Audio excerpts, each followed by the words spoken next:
ഏറ്റവും പുതിയ ആകാശ ദൃശ്യങ്ങളാണ് ഇപ്പോൾ ഡ്രോൺ ദൃശ്യങ്ങളാണ് പ്രേക്ഷകർ കാണുന്നത്. ഡോക്ടർ അരുൺകുമാർ കേൾക്കാമെങ്കിൽ നമ്മൾ ഈ ദൃശ്യങ്ങൾ പരിശോധിക്കുകയായിരുന്നു. റവന്യൂ മന്ത്രി 98% മണ്ണ് മാറ്റി എന്ന് പറഞ്ഞതിൻ്റെ അടിസ്ഥാനത്തിൽ നമ്മൾ രാവിലെയുള്ള ദൃശ്യങ്ങളും ഇപ്പോഴുമുള്ള ആകാശ ദൃശ്യങ്ങൾ പരിശോധിച്ചുകൊണ്ടിരിക്കുന്നു. അത് കമ്പയർ ചെയ്യുമ്പോൾ തന്നെ നമുക്ക് അവിടുത്തെ ഒരു സാഹചര്യം മനസ്സിലാകുന്നുണ്ട്. ഇനിയും മണ്ണ് ഒരുപാട് നീക്കാനുണ്ട് എന്ന് വ്യക്തവുമാണ്. ഏതാണ്ട് അതിൻ്റെ ആ അതിർത്തിയൊക്കെ പരിശോധിച്ചു കഴിഞ്ഞാൽ 50% മണ്ണ് പോലും നീക്കിയിട്ടില്ല എന്ന് പറയാതെ പറയുകയായിരുന്നു രഞ്ജിത്ത് ഇസ്രായേൽ. 50% മണ്ണ് നീക്കിയിട്ടുണ്ടെന്ന് ചോദിച്ചപ്പോൾ അദ്ദേഹം കൃത്യമായി മറുപടി നൽകാൻ തയ്യാറായില്ല. കാരണം ഒരുപക്ഷെ അദ്ദേഹം ദൗത്യത്തിൽ പങ്കാളിയായതുകൊണ്ടാകാം. പക്ഷേ ആ ദൃശ്യങ്ങൾ നമ്മൾ പരിശോധിക്കുമ്പോൾ, പ്രത്യേകിച്ച് ഡ്രോൺ ദൃശ്യങ്ങൾ പരിശോധിക്കുമ്പോൾ ഇനിയും മണ്ണ് ഒരുപാട് മാറ്റാനുണ്ട്. 60%-ലധികം മണ്ണ് മാറ്റാനുണ്ട് എന്ന് ഏറെക്കുറെ ഉറപ്പുമാണ്. ഈ സമയം വൈകുന്തോറും ഇന്നത്തെ രക്ഷാപ്രവർത്തനം അവസാനിപ്പിക്കാൻ ഇനി ഏതാനും മണിക്കൂറുകൾ മാത്രമാണ് ബാക്കിയുള്ളത്. ആശങ്ക ഏറിക്കൊണ്ടേയിരിക്കുകയാണ്.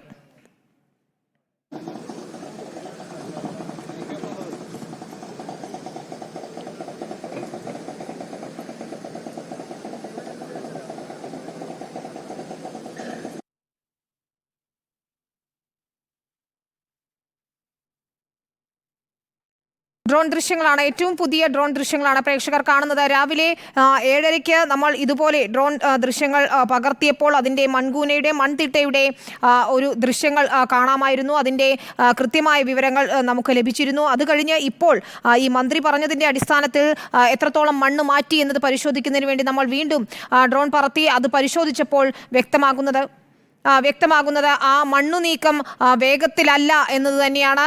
ഇനിയും ഏറെ മണ്ണ് അവിടെ നിന്ന് മാറ്റാനുണ്ട് എന്ന് തന്നെയാണ് ഡോക്ടർ അരുൺകുമാർ.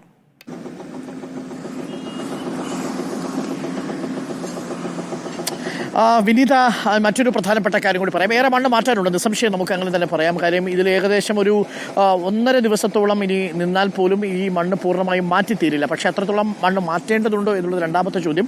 കാരണം ഒരു 5 മീറ്ററോളം പോകുമ്പോൾ ഒരു പക്ഷേ 30 അടിയോളം വലിപ്പമുള്ള ഈ ട്രക്കിൻ്റെ ഭാഗം കണ്ടുകിട്ടേണ്ടതാണ്. അതുകൊണ്ട് പൂർണ്ണമായും അതിൻ്റെ ഉൾഭാഗത്തേക്ക് പോകേണ്ടതുണ്ടോ എന്നുള്ളതൊരു ചോദ്യമാണ്. രഞ്ജിത്ത് ഇസ്രായേൽ പറയുന്നത് നമുക്ക് പൂർണ്ണമായും ഈ മണ്ണ് ഇവിടെ നിന്ന് ഇളക്കി മാറ്റണം എന്ന് തന്നെയാണ്. അതുതന്നെയാണ് നമ്മളുടെയൊക്കെ ആവശ്യവും. പക്ഷേ അതിന് 1-2 ദിവസങ്ങൾ കൂടി ഇതേ വേഗതയിൽ തന്നെ നമ്മൾ രക്ഷാപ്രവർത്തനം നടത്തിയാലും പോയേക്കാം. അതുകൊണ്ട് ഏറ്റവും നിർണായകമായത് ഇനിയുള്ള 1-2 മണിക്കൂറുകളിൽ ഉള്ളിലേക്ക് എത്രത്തോളം നമുക്ക് പോകാൻ സാധിക്കും എന്നുള്ളതാണ്. ഇപ്പോൾ പ്രതികൂലമായ കാലാവസ്ഥയല്ല, മാനം അല്പം തെളിഞ്ഞു നിൽക്കുന്നുണ്ട്. അതുകൊണ്ട് രക്ഷാപ്രവർത്തനം കുറച്ചുകൂടി വേഗത്തിലാവുന്നു. മെഷീനറികൾ പക്ഷേ 2 ഇപ്പോൾ ഒതുക്കിയിട്ടു. ഇനി 2 മെഷീനറികൾ മാത്രമാണ് ഇപ്പോൾ പ്രവർത്തിച്ചുകൊണ്ടിരിക്കുന്നത്. പരമാവധി വേഗത്തിൽ മണ്ണെടുത്ത് ഇവിടെ നിന്ന് മാറ്റുക എന്നതാണ് ഇപ്പോൾ നടക്കുന്നത്. ഒരു കാര്യം കൂടി വിനീത ഞാൻ സൂചിപ്പിക്കാം, പ്രേക്ഷകർക്ക് ആ ദൃശ്യങ്ങൾ കാണാൻ സാധിക്കും. നമ്മളിപ്പോൾ നിൽക്കുന്ന ഈ സ്ഥലത്തിൻ്റെ തൊട്ടപ്പുറത്തുള്ള ഈ ഗംഗാവാലി പുഴയ്ക്ക് അപ്പുറത്ത് മറുകരയിൽ കുറച്ച് ആളുകൾ നിൽക്കുന്നത് കാണാം. അവരെന്തിനാണ് നിൽക്കുന്നത് എന്ന് പ്രേക്ഷകർ ആലോചിച്ചാൽ, അവിടെ ആ ഭാഗത്ത് അവർ നിൽക്കുന്ന ഭാഗത്ത് കുറച്ച് പേർ അവിടെ വസ്ത്രമൊക്കെ ഇട്ട് നിൽക്കുന്നത് കാണാൻ സാധിക്കും. മറുകരയിലാണ്. ആ പുഴയുടെ നടുക്ക് ഈ മല ഇടിഞ്ഞു വന്ന മണ്ണ് അവിടെ വന്ന് മൂടിയിരിക്കുന്നതും പ്രേക്ഷകർക്ക് കാണാം. അക്കരയിൽ 4 വീടുകൾ ആ പരിസരത്തുണ്ടായിരുന്നു എന്ന് പറഞ്ഞാൽ പ്രേക്ഷകർ ഇത് വിശ്വസിക്കില്ല. ആ ഭാഗം നോക്കൂ, ഒരു ഫൗണ്ടേഷൻ അല്ലാതെ മറ്റൊന്നും അവിടെ ഇല്ല. ഒരു ക്ലീൻ സ്വീപ്പ് എന്ന് വേണമെങ്കിൽ പറയാം. പൂർണ്ണമായും ഇവിടെ നിന്ന് വെള്ളം ഇടിഞ്ഞിറങ്ങിയതിൻ്റെ ആഘാതത്തിൽ മറുകരയിലേക്ക് പോയി ആ വീട് തകർത്ത് ആ വീട്ടിലുള്ള ഒരു സ്ത്രീയും 2 പുരുഷന്മാരും അടക്കമുള്ളവർ വെള്ളത്തിലേക്ക് പോകുന്ന സാഹചര്യമുണ്ടായി. അവർ 2 പേരും ഒഴിച്ചുപോയി. ആ സ്ത്രീയുടെ മാത്രം മൃതശരീരമാണ് കിട്ടിയത്. ആ 2 പുരുഷന്മാരുടെയും മക്കൾ നമ്മളോട് സംസാരിച്ചു. അവർ വളരെ വേദനയോടുകൂടി വിങ്ങിപ്പൊട്ടി കരഞ്ഞുകൊണ്ടാണ് പറഞ്ഞത്, ഞങ്ങളുടെ അച്ഛനെ തിരിച്ചു തരൂ, എവിടെയാണ് സർക്കാർ എന്ന് ചോദിക്കുന്നു. പക്ഷേ അതിന് ഉത്തരമൊന്നുമില്ല. താഴെ ഡൗൺ സ്ട്രീമിൽ വലിയ തെരച്ചിൽ ഇപ്പോഴും നടക്കുന്നില്ല. മാത്രവുമല്ല, ഇതിൽ ടാങ്കറിൻ്റെ ഡ്രൈവറെ കണ്ടുകിട്ടിയത് 40 കിലോമീറ്റർ അകലെ ഗോകർണത്ത് വെച്ചാണ്. 7 കിലോമീറ്റർ താഴെ വെച്ചാണ് ആ ടാങ്കറിൻ്റെ ഭാഗം പോലും കണ്ടുകിട്ടിയത്. അതുകൊണ്ട് ഈ പുഴയിൽ പോയാൽ ഇത് കടലിലേക്ക് പോയി ചെന്ന് ചേരുകയാണ് ഈ ഗംഗാവാലി പുഴ ചെയ്യുക. അതുകൊണ്ട് എവിടെയാണ് ഇനി അവരെ തിരിയുക എന്നുള്ളതിന് സർക്കാരിനും ഒരു നിശ്ചയവുമില്ല. ഏകദേശം അത് അവസാനിപ്പിച്ച മട്ടാണ്.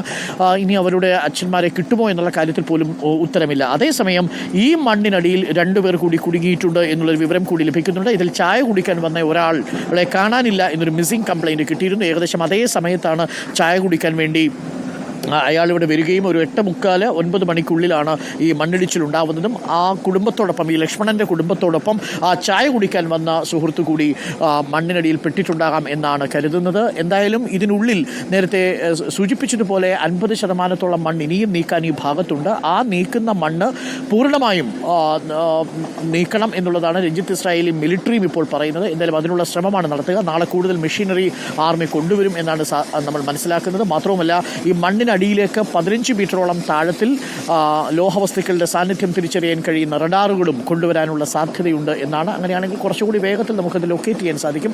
വളരെ കുറഞ്ഞ സ്ഥലമാണ്. ഇപ്പോൾ ഇനി അന്വേഷണം നടക്കുന്നത് വളരെ ഫോക്കസ്ഡ് ആയിട്ടുള്ള പോയിന്റിലാണ്. GPS റഡാർ സംവിധാനത്തിൻ്റെ സിഗ്നൽ കേന്ദ്രീകരിച്ച ഭാഗം വിട്ടുകഴിഞ്ഞു. ഇനിയുള്ളത് ഈ പ്രദേശങ്ങൾ മാത്രമാണ്. അതിൻ്റെ ഉള്ളിലേക്ക് എത്രത്തോളം പോകാൻ കഴിയുമെന്നത് മാത്രമാണ് നമ്മൾ ആലോചിക്കുന്നതും. എന്തായാലും രക്ഷാപ്രവർത്തനം അതിൻ്റെ അവസാന ഘട്ടത്തിലേക്കെന്ന് വേണമെങ്കിൽ നമുക്ക് പറയാം. ഇനി ഒരു 10-15 ലോഡ് കൂടി കഴിഞ്ഞാൽ ഒരു പക്ഷേ ഇന്നത്തെ രക്ഷാപ്രവർത്തനം ഇവർ അവസാനിപ്പിച്ചേക്കാനാണ് സാധ്യത. രാത്രികാലത്ത് ഇവിടെ രക്ഷാപ്രവർത്തനം തുടരുന്നത് ഒട്ടും സുരക്ഷിതമല്ല എന്നതാണ് ഇവിടെ ജിയോളജിക്കൽ സർവേ ഓഫ് ഇന്ത്യ കൊടുത്തിരിക്കുന്ന ഉപദേശം. അത് ജില്ലാ കളക്ടർക്കും കൊടുത്തിരിക്കുന്ന ഉപദേശമാണ്. ഇവിടെ ജില്ലാ കളക്ടറുടെയോ ജില്ലാ പോലീസ് വിഭാഗത്തിൻ്റെയോ ഒരു ഉദ്യോഗസ്ഥനെ പോലെയും നമുക്ക് കാണാൻ കഴിയുന്നില്ല എന്നുള്ളതാണ്. ഇവിടുത്തെ മോട്ടോർ വെഹിക്കിൾ ഡിപ്പാർട്ട്മെൻറ്റ് കേരളത്തിൽ നിന്നുള്ളവരും ഒപ്പം കേരളത്തിൽ നിന്നുള്ള ദൗത്യസംഘത്തിൽപ്പെട്ടവരും കോഴിക്കോട് കൂരാച്ചുണ്ട് ഭാഗത്തെ റെസ്ക്യൂ ടീം അടക്കമുള്ളവരാണ് ഇപ്പോൾ ഈ ഭാഗത്തുള്ളത്. ഒപ്പം മിലിറ്ററിയും നേവിയും പ്രവർത്തനങ്ങൾ ഏകോപിപ്പിക്കുന്നുണ്ട്. ടിപ്പറുകൾ കൈകാര്യം ചെയ്യുന്ന പ്രവർത്തകരുണ്ട്. അവർ മാത്രമാണ് ഇപ്പോൾ ഈ രക്ഷാപ്രവർത്തനം ഏകോപിപ്പിക്കുന്നത്. യഥാർത്ഥത്തിൽ രക്ഷാപ്രവർത്തനം എന്ന് നമുക്ക് പറയാൻ കഴിയില്ല. മണ്ണെടുപ്പാണ് ഇവിടെ നടന്നുകൊണ്ടിരിക്കുന്നത്. അത് കഴിഞ്ഞ 130 മണിക്കൂറുകളായി തുടരുന്നു. 48 മണിക്കൂറായി അതിന് വേഗം വർദ്ധിക്കുന്നു. പക്ഷേ രാത്രിയിൽ ഒരു ഇടവേളയുണ്ട്. കനത്ത മഴ പെയ്യുന്നത് വലിയ പ്രതിസന്ധിയായിരുന്നു. കുറച്ച് സമയം മുമ്പ് വലിയ മഴ പെയ്തിരുന്നു. പ്രേക്ഷകരൊന്ന് നോക്കൂ, ഈ മണ്ണിടിഞ്ഞു വരുന്ന ഭാഗത്തുള്ള നീർച്ചാലുകൾ 1, 2, 3, 4, 5, 6, 7, 8 നീർച്ചാലുകൾ ഇതേ ഭാഗത്ത് തന്നെയുണ്ട്. താഴെയുള്ള നീർച്ചാലുകളും പ്രേക്ഷകർക്ക് കാണാം. അവിടെയുള്ള മണ്ണ് എപ്പോൾ വേണമെങ്കിലും ഇടിഞ്ഞ് താഴേക്ക് വീഴാവുന്ന അവസ്ഥയിൽ കൂടിയാണ്. നോക്കൂ വിനീത, ഇതാണ് ഇവിടുത്തെ ഒരു അവസ്ഥ. വളരെ അശാസ്ത്രീയമായുള്ള റോഡ് നിർമ്മാണം. ആ റോഡ് നിർമ്മാണത്തിൻ്റെ ഭാഗമായി 90 ഡിഗ്രിയിൽ നേരെ വെർട്ടിക്കലായിട്ട് മണ്ണിടിച്ചിറക്കിയാണ് റോഡ് നിർമ്മാണം നടത്തിയത്. ഒരു സുരക്ഷാ ഭിത്തിയില്ല. ചരിച്ചിറക്കി കെട്ടേണ്ടതിന് പകരം നേരെ വെർട്ടിക്കലായിട്ട് മണ്ണിടിച്ചിറക്കിയുള്ള റോഡ് നിർമ്മാണമാണ്.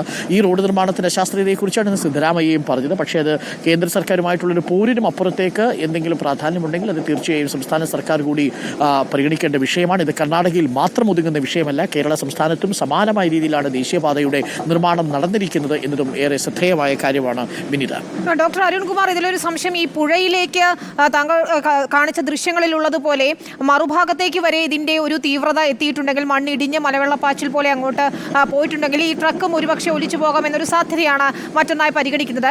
ഈ വാഹനത്തിനായി സ്കൂബ ഡൈവിംഗ് സംഘം ഉൾപ്പെടെ പരിശോധനയും നടത്തുന്നുണ്ട് പുഴയിൽ. അവിടെയും പക്ഷേ വലിയ മൺകൂനകൾ രൂപപ്പെട്ടിട്ടുണ്ട് ഈ പുഴയ്ക്കകത്തും. അതിനകത്ത് ഈ ട്രക്ക് കുടുങ്ങിപ്പോകാനുള്ള ഒരു സാധ്യതയുണ്ടോ? അത് എത്രത്തോളം ഉണ്ടെന്നാണ് വിലയിരുത്തപ്പെടുന്നത്? പ്രത്യേകിച്ച് ദൗത്യ സംഘത്തിലുള്ള ആളുകൾ എന്താണ് അതേക്കുറിച്ച് പറയുന്നത്?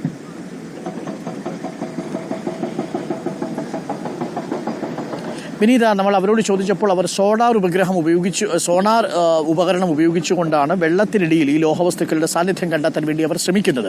പക്ഷേ അവർ 3 തവണ ഈ ഭാഗം മുഴുവൻ പരിശോധിച്ചിട്ടും അത് കണ്ടെത്താൻ സാധിച്ചില്ല എന്ന് പറയുമ്പോഴും 29 അടിയോളം താഴ്ചയുള്ള ഈ ഗംഗാവാലി പുഴയുടെ താഴ്വരയിൽ എവിടെയെങ്കിലും ചെളിക്കുണ്ടിൽ അടിഞ്ഞു കിടപ്പുണ്ടോ എന്നതാണ് പ്രധാനപ്പെട്ട കാര്യം. പ്രേക്ഷകർക്ക് കാണാൻ എനിക്കൊന്ന് രഞ്ജിത്ത്, ആ ഗംഗാവാലി പുഴയുടെ മധ്യത്തിലേക്ക് ക്യാമറ നമ്മൾ സൂം ചെയ്ത് നോക്കുകയാണെങ്കിൽ പ്രേക്ഷകർക്ക് കാണാൻ സാധിക്കും ഈ പുഴയുടെ മധ്യത്തിൽ തന്നെ, ഒത്ത മധ്യത്തിൽ തന്നെ 29 അടി ഉയരത്തിലാണ് ആ മണ്ണ് കിടക്കുന്നത് എന്ന് പറയുമ്പോൾ ഇവിടെ വന്നു വീണിരിക്കുന്ന മണ്ണിൻ്റെ ഒരു നല്ല ഭാഗം ഈ പുഴയിലേക്ക് പോയി വീണിട്ടുണ്ട്. ആ പുഴയിലേക്ക് വീണിരിക്കുന്ന ഭാഗത്തിൻ്റെ മേൽഭാഗമാണ് പ്രേക്ഷകർ കാണുന്നത്. 29 അടി താഴ്ചയുള്ളൊരു പുഴയാണ്.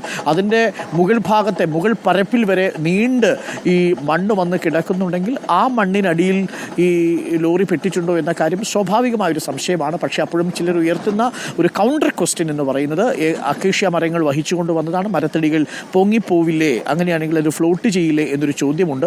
ആ ചോദ്യത്തിന് ഉത്തരം ഇപ്പോഴും ലഭ്യമല്ല. പക്ഷേ ചിലർ പറയുന്നത് അക്കേഷ്യ മരമായതുകൊണ്ട് അങ്ങനെ ഫ്ലോട്ട് ചെയ്യാനുള്ള സാധ്യതയില്ല എന്നുമാണ്.